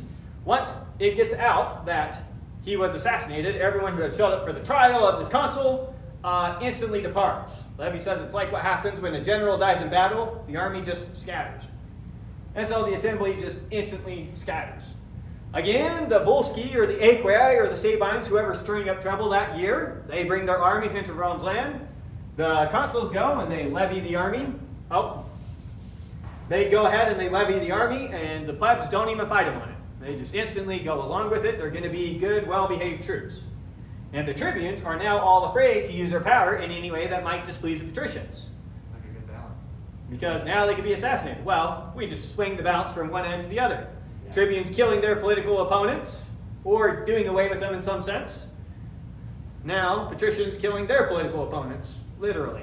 But that's a serious crime, isn't it? It's a death if you are stopping a tribune from fulfilling prove it. Yep. And who enforces the law?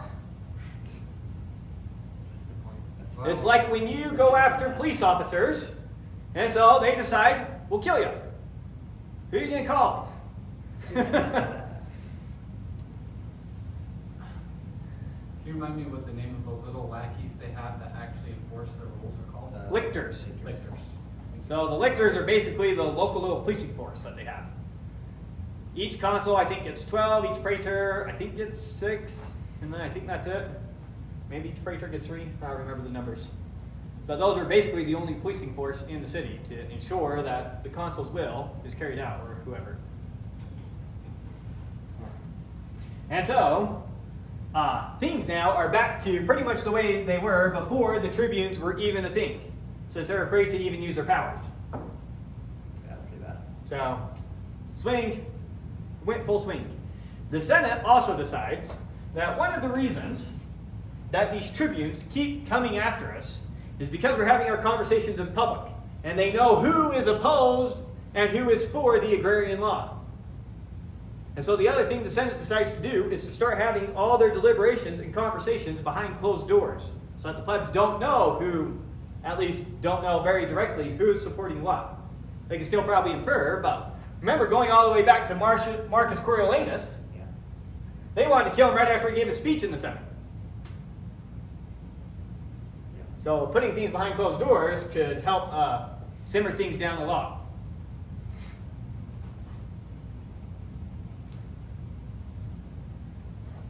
So now, Valero, Publilius, see if I can say it right, Publilius,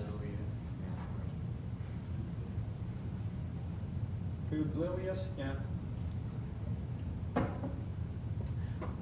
He's a pleb, and eventually it comes to a point, new armies invading Rome, and they've got to levy the army. And so one of the consuls, he tells him to sign up as a regular soldier. Now, he had been a centurion in the Roman army, and he had served well as a centurion. And so he tells him that it's beneath his dignity to serve as a common soldier. If he's going to have him, he has to have him as a centurion, or something to that effect. So he's basically refusing the levy, is what he's doing. Refusing to be enlisted, at least the way the consul's trying to get him enlisted. Now, as a consul, what do you do when some little pleb won't listen to you? And you send the lictors to do your beating for you. And so he sends a lictor over to beat him for not offering up his name the way that he's supposed to. And so while Valerio is being grabbed by the lictor and having his clothes ripped off, and when you're beating him, first they rip off your clothes so that they can whap your bare back. He's having his clothes ripped off and he's kind of fighting against him. He's a big tough guy himself. He's telling the people, he's asking the people right there, the public, to help him deal with this guy who's trying to beat him. He says, you, the public, we can't sit here and wait for the tribunes to do something about it. The tribunes are currently powerless unless we do something to give them back their powers. So we as the people have to be the ones to fight off the consuls. We can't sit here and wait for the tribunes to do it. And so as he's physically trying to fight him off, some of the crowd, they like his little speech, and they start joining in to help throw the lictor off this guy and stop him from getting beaten for not throwing up his name. And things start slowly getting out of hand. A couple guys start fighting, more people fighting. Some senators who are there get involved in the fight, take a few punches. And so a big fight breaks out between the plebs, the lictors, and the patricians, all fighting each other. And what ends up happening is, since the patricians and the lictors are very much outnumbered, they have to run back to their Senate house. And so the consuls then realize, yeah, we're the ones who enforce the law, but we can't enforce the law if the public doesn't listen to the law.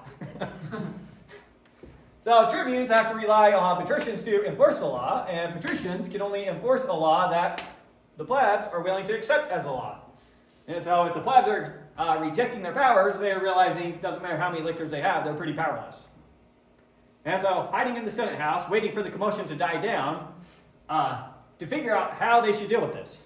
Now, the younger senators who were just involved in the actual fighting, they want violence against these guys. They want to go teach them a lesson. In particular, they want to go punish the guy who started this whole conflict. Let's get after him. Some of the older senators suggest that actually what they should do is they should make sure that he becomes a tribune of the plebs next year. And that they should basically, what is it? When you basically sponsor someone in their election. Campaign for him. They should basically support him and campaign for it, make sure that, the people that they have political control over, who are actual plebs, elect this guy, and he becomes a patrician of the plebs, or a tribune of the plebs, and do it in a very public way. And so the Senate ends up going with that plan. And so they put their support behind him, becoming the next tribune of the plebs, someone who will protect the plebs, someone who show that he's willing to fight for the plebs, so the plebs have got to like that. And their hopes here is that if we are gracious towards him, when he goes back into his position, he'll be gracious towards us. And we can stop this back and forth abuse of powers coming after each other. And so, it completely works. He becomes tribune of the plebs, and the whole time that he's tribune of the plebs, he doesn't give the consuls or the patricians any grief. And this whole time, he only pushes for one single law. Lex Publilia, whatever it is. Lex Publilia, named after Publius. So, the law of Publius is basically what Lex Publilia is. And what is this law that he is pushing forward for? The only law he's pushing forward for is that rather than doing our elections by century, we do our elections by tribe for the tribune of the plebs. Awesome. So the tribune of the plebs should be elected by tribe, not by century. That makes sense. Yeah. It does make sense. It takes away the patrician's ability to basically have their choice of guy become tribune of the plebs. And understand that it was someone that the tribunes, or that the patricians had just basically put in power, who says that the patricians should not be able to put a tribune of the plebs in power. This isn't right. It's an abuse of powers. And so while he puts forward this law, once again, the consuls, they're going to oppose the law. They very much like the idea that they can control who the tribunes of the plebs are. They've already had this much problem with them. Imagine if the plebs could have any old tribune they wanted. And so, for the year that he suggests the law, 471 BC, the law does not go through. How long is he a tribune again? Just a single year. Oh. So now we come to the following year. The following year, he is elected tribune of the plebs again. The plebs don't follow this rule that you're not supposed to do back-to-back tribunes. Although the patricians definitely think they should. So they don't like that just happened, but it did just happen. And so the following year, he is going to continue pushing for this law to get through. And a tribune that got appointed with him is much more prominent in pushing the law forward. He's being nice and calm about it. The other guy becomes a bit more heated about pushing this law through. We need this law through. And so that becomes a new law that they become focused on. So the second year, when it's realized that Valerio was going to become tribune again, the patricians make sure that their consul is Appius Claudius. Now you might think, is Appius Claudius still around? No, this is his son, Appius Claudius. But you can basically think about them as the exact same person, and it wouldn't steer you wrong. Except for that he just keeps living. So patricians appoint Appius Claudius, son of the other Appius, consul, and they appoint him for one reason and one reason only. Mr. Hater of the plebs, don't let this law go through. That's what he was appointed for. Fight this law. Now, the tribunes try something that they haven't really tried before, which is they try to just force the law through. They decide that they're just going to offer up the law, take it to the assembly, and have the assembly vote on the law. Without the Senate. Without the Senate. Now remember that they are allowed to pass laws that only have to do with plebs, but can they pass laws about how they pass laws? Because right now laws are passed using the Comitia Centuriata. This would be changing also the way that laws are passed by the plebs and the way that they're elected. So to the patrician's mind, this is completely illegal. You get to pass laws that are binding on the plebs. You don't get to pass laws about how the laws are passed. Isn't how the election is decided for the tribune of the plebs only binding to the plebs? Why can't they just change that by themselves without having to? They view that as almost like a meta law. It's a law about laws. It's almost like you're trying to change a constitution. Yeah, that's right. Now, they don't actually have a written out constitution, but it's the same type of idea. Gotcha. You state you can make all the laws you want as long as they don't break what's already in place. And what's already in place is this is the way the voting is done. You don't get to change that. So, the patricians view this as you are flat out breaking the law. This is not something that you can legally do. And they try to just force the issue through with the law anyways. Now, how do you stop a law from actually being passed forward? You physically disperse the crowd so that they can't vote on the law.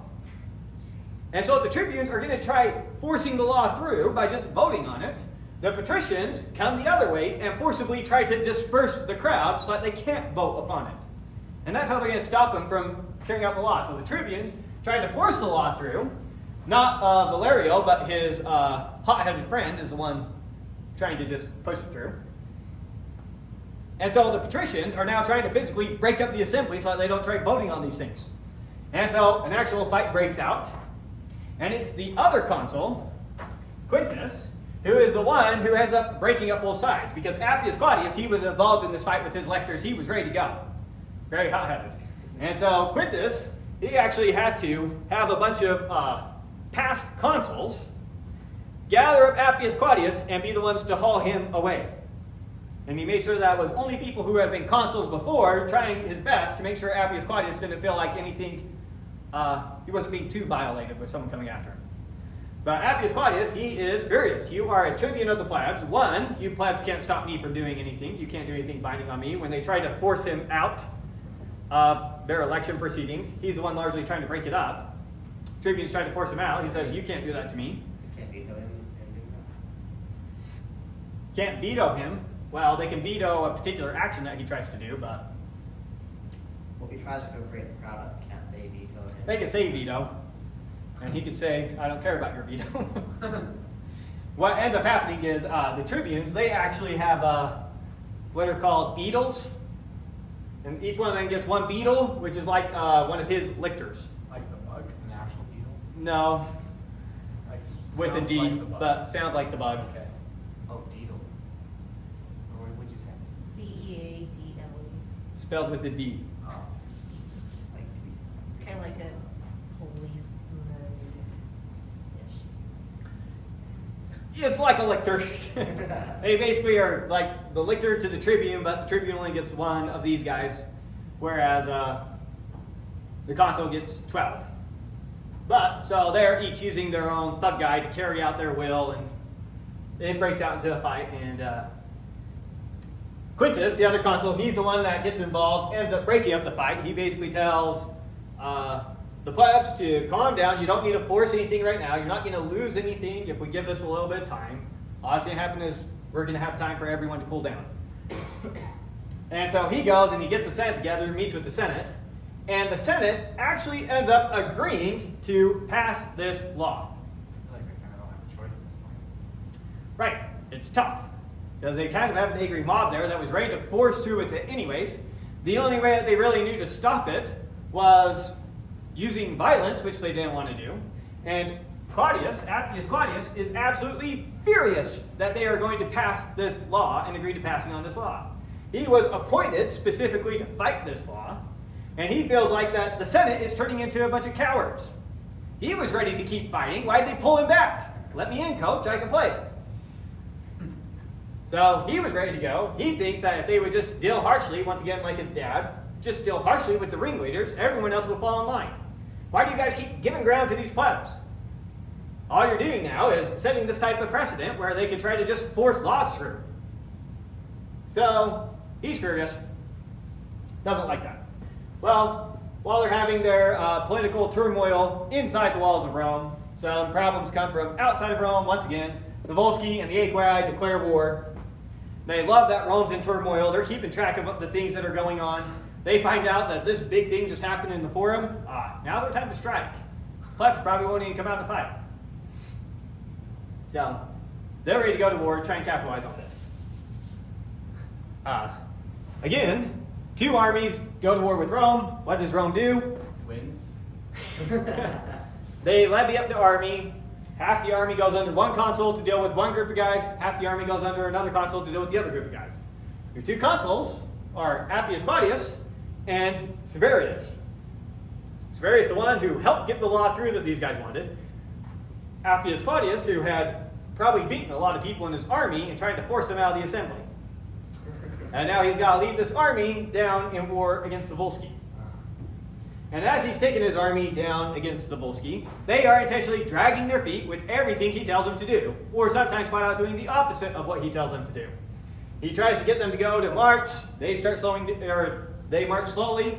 He goes and he tries personally trying to encourage the people to try and move faster. And the more he tries to encourage them, the more they drag their feet intentionally. He tries to have conversations with them. Anytime he tries to talk to some of these guys, they instantly drop their head, and as he leaves, say insults about him. That's crazy. So he's trying to, in some sense, win over his army, do something to encourage him, do something to get him to perform, and everything he's trying completes. It keeps blowing up in his face, keeps backfiring on him. And he ends up deciding that he's probably better off not even trying to have these conversations with his men, and that he's better off just staying away from the men and letting them do their own thing, so to speak, as long as they'll keep following orders. But takes him down into the Volscian territory to fight the Volsci. And while he's down inside that territory, can't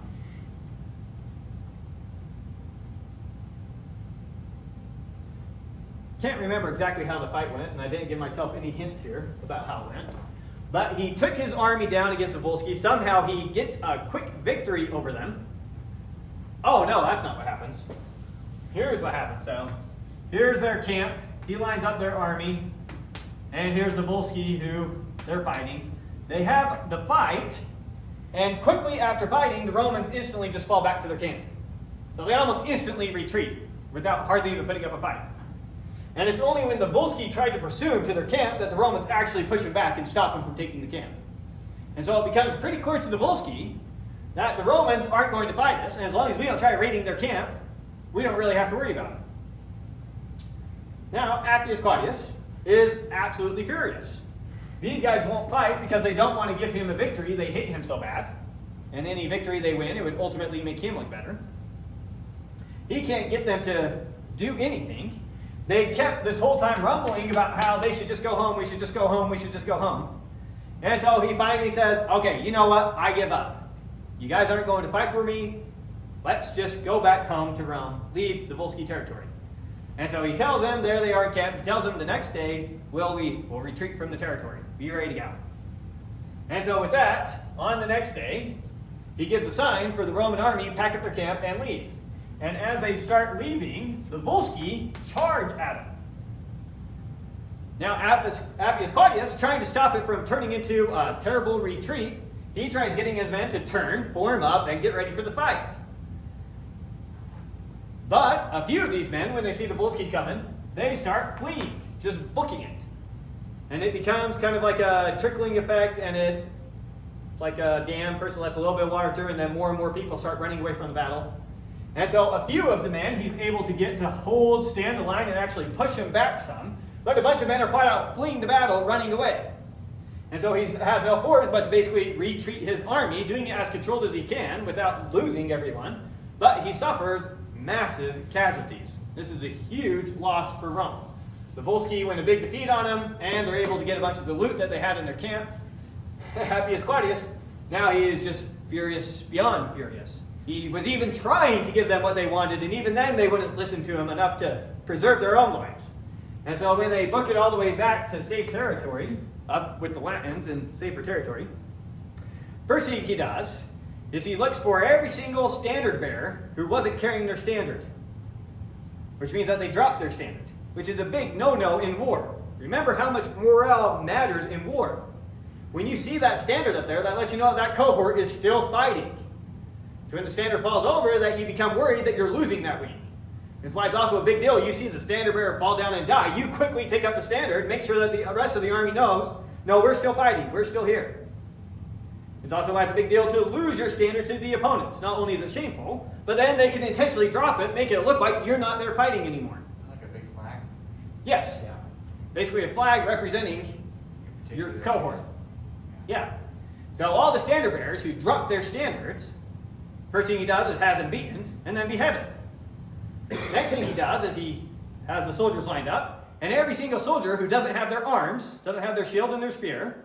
If you don't have your shield and your spear, what does that mean? That means you dropped them and ran from the battlefield as fast as you could. Much easier to run without a shield and spear. He has them all beaten and beheaded. Finally, every centurion who left his army, he has them beaten and beheaded. Wow. And then after all that, he institutes what we refer to as a decimation. And it's one of these words that are misused all the time.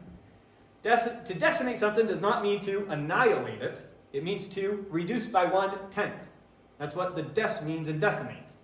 And this became a Roman practice for disciplining an army that was basically on the verge of mutiny.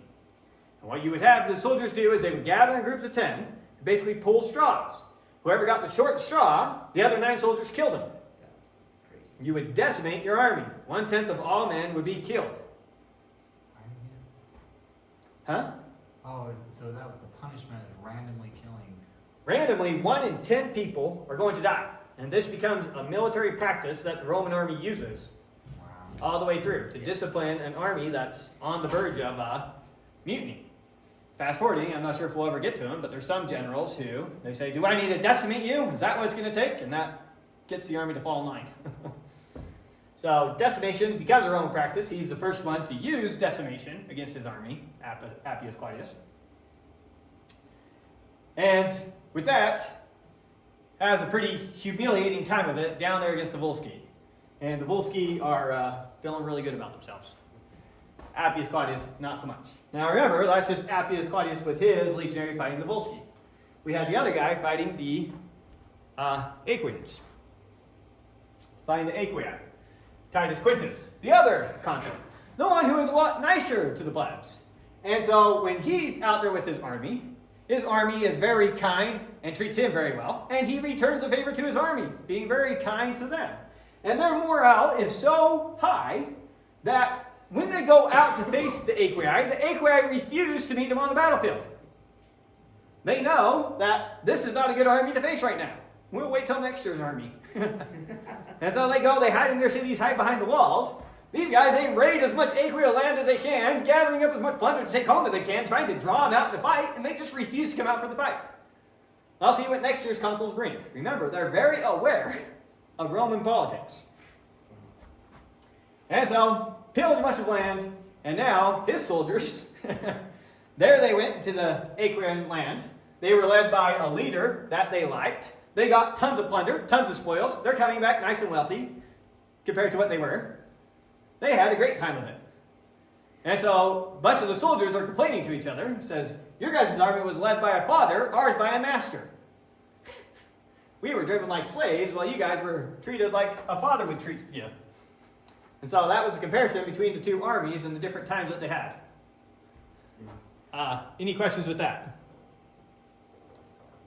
It seems like if Rome's enemies would just stop attacking them, Rome would have imploded on itself. It is amazing how much an external threat binds Rome together. It's very real. Yeah, They're at each other's throats until the enemy's at the gate. that's incredibly ironic. Yeah. Yep. We should just wait for them to implode. All right, well, maybe the trial of Appius Claudius would be a good place to start next time. So we'll cut off there. Any questions you want recorded? Okay. Last thing I did want to talk to you guys about a little bit is schedule.